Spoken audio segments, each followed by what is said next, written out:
మంత్రివర్యులు కోమటిరెడ్డి వెంకరెడ్డి గారు, అదేవిధంగా ఈ కార్యక్రమంలో పాల్గొంటున్నటువంటి హైదరాబాద్ తెలంగాణకు సంబంధించినటువంటి అతిథులు, వివిధ ప్రభుత్వ శాఖలకు సంబంధించినటువంటి అధికారులు అందరికీ ఈ సందర్భంగా హృదయపూర్వకమైనటువంటి శుభాకాంక్షలు.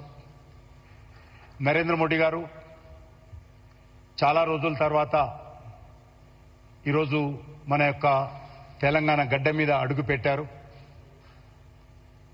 ఈరోజు చాలా సంతోషం ఏంటంటే ప్రకృతి కూడా ఈరోజు పులకరిస్తూ వారికి స్వాగతం పలుకుతా ఉంది.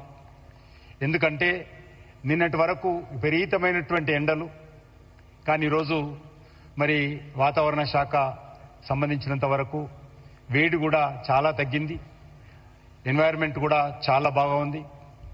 ఈరోజు మనకందరికి తెలుసు, తెలంగాణలో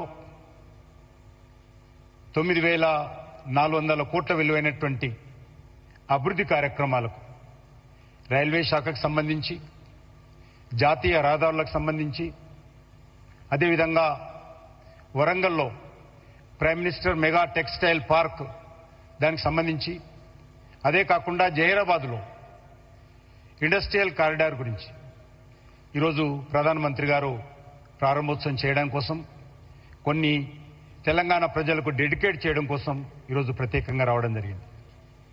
మనకు తెలుసు, తెలంగాణ రాష్ట్రంలో ప్రధానమంత్రిగా బాధ్యతలు చేపట్టిన తర్వాత నరేంద్ర మోడీ గారి నేతృత్వంలో అనేక రకాల అభివృద్ధి కార్యక్రమాలు, జాతీయ రహదారులు స్వాతంత్రం వచ్చినప్పటి నుంచి గౌరవనీయులు నరేంద్ర మోడీ గారు ప్రధానమంత్రిగా బాధ్యతలు చేపట్టిన తర్వాత మరి ఏ రకంగా అభివృద్ధి జరిగిందో మనకు తెలుసు. స్వాతంత్రం వచ్చినప్పటి నుంచి 2014 వరకు 2,400 కిలోమీటర్ల నేషనల్ హైవేస్ ఉంటే ఈ 11 సంవత్సరాలలో మరి సుమారు 2,600 కిలోమీటర్లు జాతీయ రహదారులు పెరగడం జరిగింది.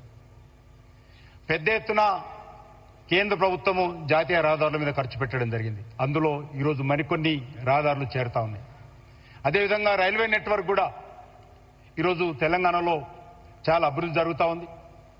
సుమారు 42 railway stations at a time తెలంగాణలో, కొన్ని కొత్త రైల్వే స్టేషన్స్, కొన్ని రీడెవలప్మెంట్ చేస్తున్నటువంటి రైల్వే స్టేషన్స్ కూడా స్వాతంత్రం వచ్చిన తర్వాత మొదటిసారి ఎట్ ఏ టైం ఇన్ని రైల్వే స్టేషన్స్ డెవలప్మెంట్ అవుతా ఉన్నాయి.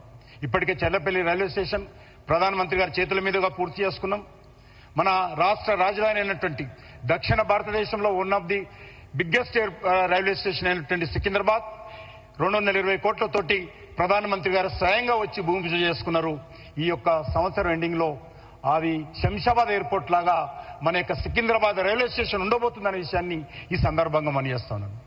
అంతేకాదు, ఈరోజు మన యొక్క తెలంగాణ రాష్ట్రంలో సమ్మక్క సారక్క సెంట్రల్ యూనివర్సిటీ కావచ్చు, లేకపోతే మరి రైల్వేకి సంబంధించినటువంటి రైల్ మ్యానుఫ్యాక్చరింగ్ యూనిట్ కావచ్చు, ఎయిమ్స్ హాస్పిటల్ కావచ్చు, ఈ రకంగా అనేక, రామగుండంలో ఫెర్టిలైజర్ పరిశ్రమ కావచ్చు, అనేక రకాల ఈరోజు పనులు ప్రారంభమై మరొక మరి కొన్ని భూమి పూజ కావాల్సి కూడా ఉన్నది. స్వాతంత్రం వచ్చినప్పటి నుంచి ఏ రకంగానైతే మన తెలంగాణ అభివృద్ధి జరిగిందో అదే స్థాయిలో మరింతగా మోడీ గారి యొక్క సహాయ సహకారాలతోటి ఈ యొక్క తెలంగాణ కూడా అభివృద్ధి జరుగుతున్న విషయాన్ని సందర్భంగా మనయేస్తాను. ముఖ్యమంత్రి గారు ఈ మధ్యలో చెప్పినటువంటి 2 అంశాలు, ఎందుకంటే 3 సంవత్సరాల క్రితమే ఈ యొక్క రీజనల్ రింగ్ రోడ్డు సంబంధించినటువంటి పనులు మరి ఆ రోజు కేంద్ర ప్రభుత్వం అంగీకరించింది. దానికి సంబంధించినటువంటి ల్యాండ్ అక్విజిషన్ పనులు వేగవంతంగా జరుగుతూ ఉన్నాయి. త్వరలోనే కేబినెట్ అప్రూవల్ అయిపోతే రీజనల్ రింగ్ రోడ్డు కూడా వెంటనే కేంద్ర ప్రభుత్వము పనులు ప్రారంభిస్తుందనే విషయాన్ని కూడా ఈ సందర్భంగా మనయేస్తా ఉన్నాను. అంతేకాకుండా మరి ఈరోజు రాష్ట్రంలో మరి అనేక రకాల అభివృద్ధి కార్యక్రమాలకు సంబంధించి ముందుకెళ్లాల్సినటువంటి అవసరం ఉంది. ఎన్నికలప్పుడు రాజకీయాలు ఉన్నప్పటికీ ఎన్నికల తర్వాత తెలంగాణ అభివృద్ధి ఏకైక లక్ష్యంగా ఈరోజు మనం అందరం కలిసి పనిచేయాల్సిన అవసరం ఉంది. గతంలో చాలా అనుభవం ఉంది. ప్రధానమంత్రి గారు రామగుండం ఫెర్టిలైజర్ పరిశ్రమ ప్రారంభించడానికి, అదేవిధంగా మరి 13,000 కోట్ల రూపాయలతోటి ఎన్టీపీసీ పవర్ ప్రాజెక్టులు ప్రారంభించడానికి వచ్చినప్పుడు మరి ఆ రోజు ముఖ్యమంత్రి రాలేదు. దాని కారణంగా కొంత మరి ఏ రకంగా పరిస్థితి ఉందో మనకు తెలుసు.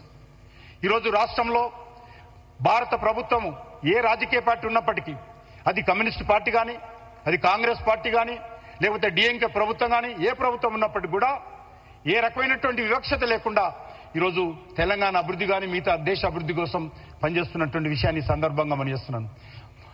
గౌరవనీయులు ప్రధానమంత్రి గారి విజన్ లో మనము వికసిత్ భారత్ 2047 మనం అందుకోవాల్సిన అవసరం ఉంది. ఒక డెవలప్డ్ కంట్రీగా, ఒక అభివృద్ధి చెందిన దేశంగా అభివృద్ధి చెందాలంటే సమాంతరంగా